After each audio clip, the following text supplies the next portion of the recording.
जय हिंद दोस्तों। MS study zone academy में आपका एक बार फिर से स्वागत है।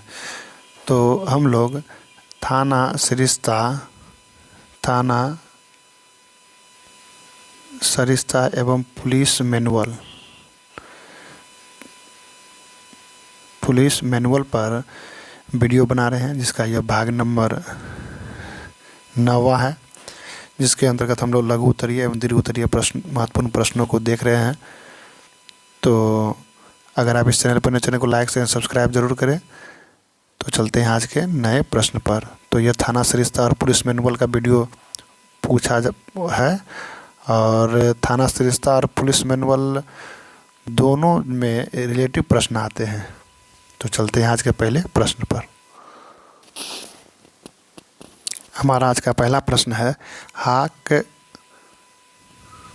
हाक डाक सूचना किस पुलिस हस्तक नियम के तहत संधारित किया जाता है? तो इसका जो PM रूल नंबर है वो है आपका 150। PM रूल नंबर 150 में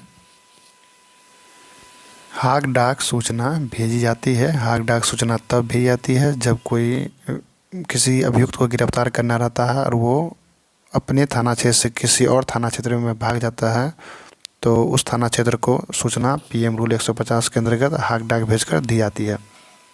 हाक डाक सूचना किस पुलिस हस्तक प्रपत्र में भेजी जाती है? तो पुलिस हस्तक प्रपत्र संख्या है 27। अगला प्रश्न है, जब अभियुक्त डैश न हो पाए तो हाक डाक सूचना भेजी जाएगी। तो याद रखिएगा, जब अभियुक्त गिरफ्तार, क्या होगा यहाँ पर? गिरफ्तार। जब अभियुक्त गिरफ्तार न हो पाए तो हाक डाक की सूचना भेजी जाएगी। हाक डाक सूचना निम्न में से कौन भेजता है? तो याद रखिएगा, हमेशा हाक डाक सूचना कौन भेजता है? तो थाना प्रभारी भेजता है, और उस क्षेत्र में भेजता है जिस क्षेत्र में अभियुक्त के भागे जाने की संभावना होती है।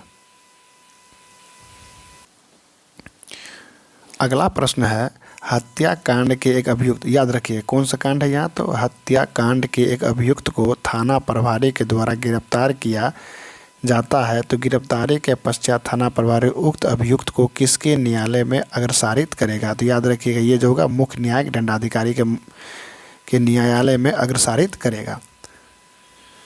तो ये जो कार्यपालक दंडाधिकारी होते हैं ये भी SDM साहब होते हैं, तो यहाँ तो ये करेगा नहीं। और जिला में सत्र न्यायाधीश के पास डायरेक्ट जाया नहीं जाता है, और जिला दंडाधिकारी आपके DM होते हैं, तो इनके पास भी नहीं जाएगा। तो इसका जो आंसर होगा वो होगा ख, मुख्य न्यायिक दंडाधिकारी महोदय के पास भेजा जाएगा। अगला है, किसी भी गिरफ्तार अभियुक्त को थाना हाजत में कितने अवधि तक रखा जा सकता है? तो याद रखिएगा 24 घंटे तक। कितने घंटे तक? 24 घंटे तक किसी भी गिरफ्तार अभियुक्त को थाना हाजत में रखा जाता है। बिना वारंट गिरफ्तारी से संबंधित विधि की कौन सी धारा है? तो बिना वारंट के अगर आपको किसी धारा में गिरफ्तार करना है तो वो जो धारा है वो है आपका 41 है, फिर 41 में CRPC की धारा, फिर आपका होगा 42 में, फिर आपका होगा 43 में, फिर आपका होगा 151 में। ये सभी CRPC की धारा 41, 42, फिर आपका हो जाएगा 43, 43 है, याद रखिएगा। ये आपका 43 है, 43 है, और ये 151 है। तो इन CRPC की इन धाराओं के अंतर्गत आप बिना वारंट के गिरफ्तारी कर सकते हैं। याद रखिएगा, अरेस्ट रिपोर्ट, एक जो आपका अरेस्ट रिपोर्ट है कि अरेस्ट रिपोर्ट मतलब अग्रसारण प्रतिवेदन के साथ क्या क्या संलग्न किया जाता है। तो अग्रसारण प्रतिवेदन मतलब कोई भी चीज़ अगर हम कहीं पर भी भेजते हैं तो हमको अग्रसारण प्रतिवेदन भेजा जाता है। जैसे कैदी को ही अगर न्यायालय में भेजना है तो अग्रसारण प्रतिवेदन के साथ भेजना होगा। अगर शराब का जांच करने के लिए भेजते हैं तो अग्रसारण प्रतिवेदन के साथ भेजना पड़ता है। तो यहाँ पूछा अरेस्ट रिपोर्ट अग्रसारण प्रतिवेदन के साथ क्या संलग्न करके भेजा जाता है।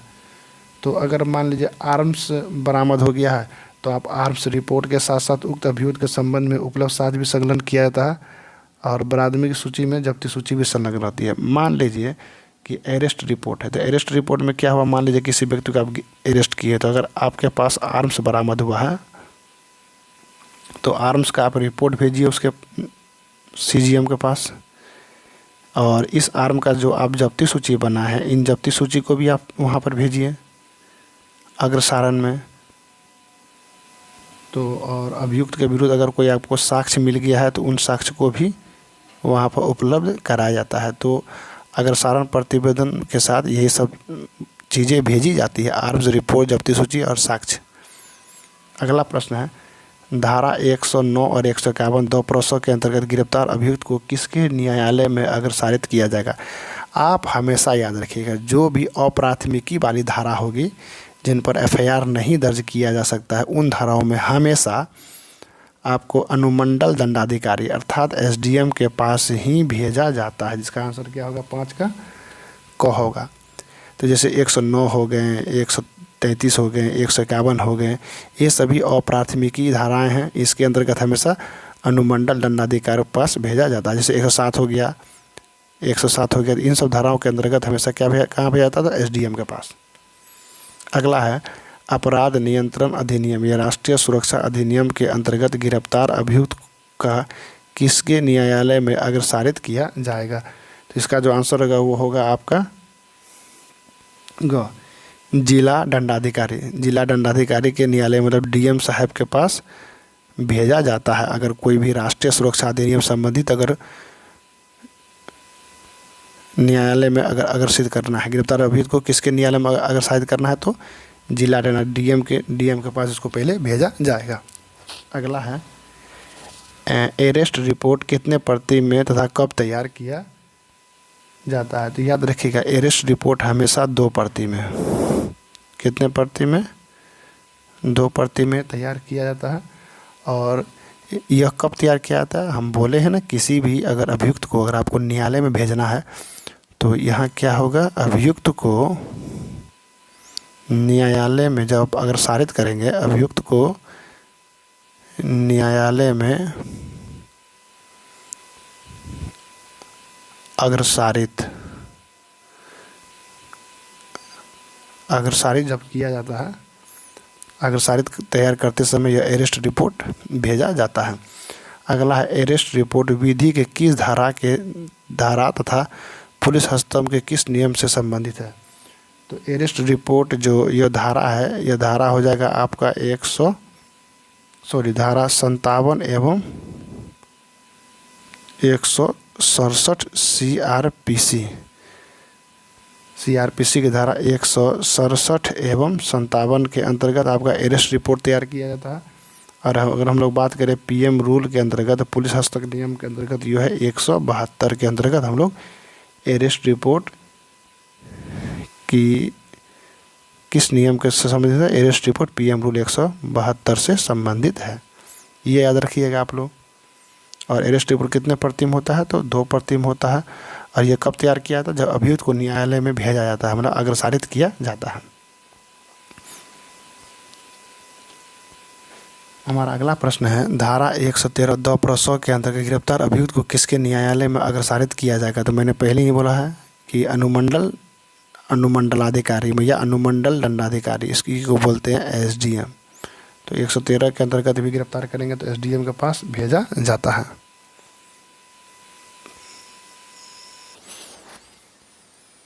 हमारा अगला प्रश्न है, थाना प्रभारी सदर हजारीबाग द्वारा, मान लीजिए सदर हजारीबाग थाना के अगर कोई थाना प्रभारी द्वारा अनुसंधान के क्रम में ए को लोअर बाजार थाना रांची के क्षेत्र में गिरफ्तार किया गया है, तो थाना प्रभारी उस अभियुक्त को किसके न्यायालय में अग्रसारित करेंगे।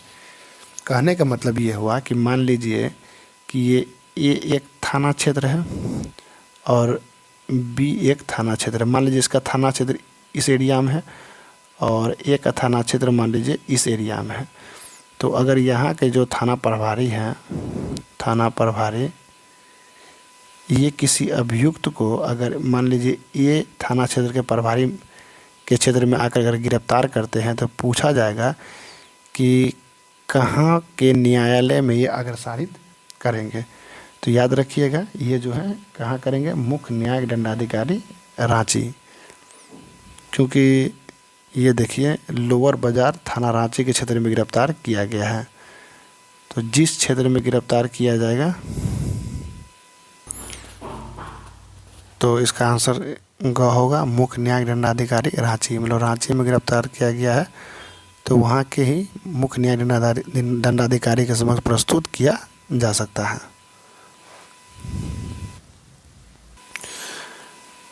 आज के वीडियो को यही समाप्त करते हैं।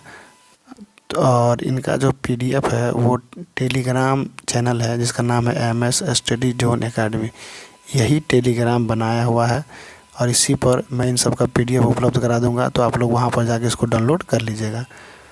तो मिलते हैं अगले वीडियो में, तब तक के लिए धन्यवाद। जय हिंद, जय भारत।